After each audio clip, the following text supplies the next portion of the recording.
my preference was to write about celebrities, to be honest, who wanted to be written about. So it was very rare, for example, for me to ever write about Hugh Grant, because my belief was that my readers of my Showbiz column were not interested in him because he didn't seem to enjoy his job and was pretty miserable, whereas the majority of the people I write about actually love their job. They love the great things that come from being part of showbiz and celebrity, and they choose to put themselves out there.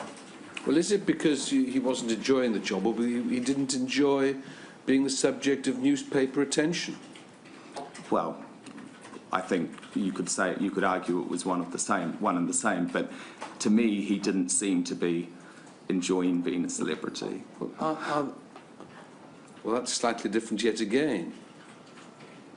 I mean, his job is to make films. Mm-hmm. I think his job is also, I mean, he would always attend red carpet premieres, for example. He would give interviews. So I think it's naive to say that you can be a major celebrity appearing in Hollywood films and never have any other parts of that job. Have you been following the evidence adduced to this inquiry in relation to Mr. Grant, in particular his child? Mm-hmm. Would that have been a matter which you feel should ethically have been pursued or not, that particular story?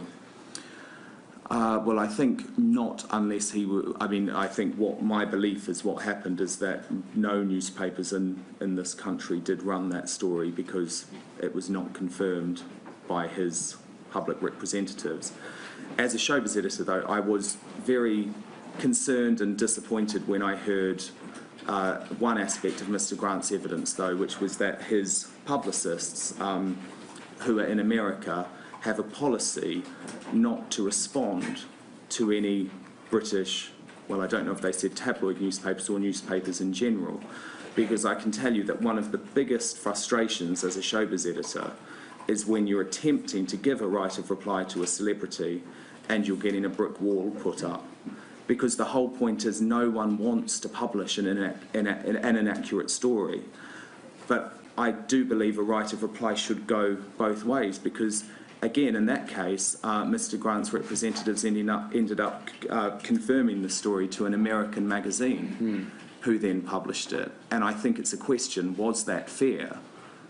Because actually, if a newspaper is giving you the courtesy of a right of reply, why should there be a blanket decision never to respond? I definitely think there needs to be it needs to be a two-way street. I think it's implicit there in what you're saying that the subject matter of the story, namely Hugh Grant's child, was an appropriate subject matter, as it were. Your complaint, though, really is directed to Mr. Grant, not the story. Is that right? I think it's appropriate to ask him about it. And my belief is that that's all any British newspaper did. But what about going to the lady's home? That wouldn't be a tactic that I would use.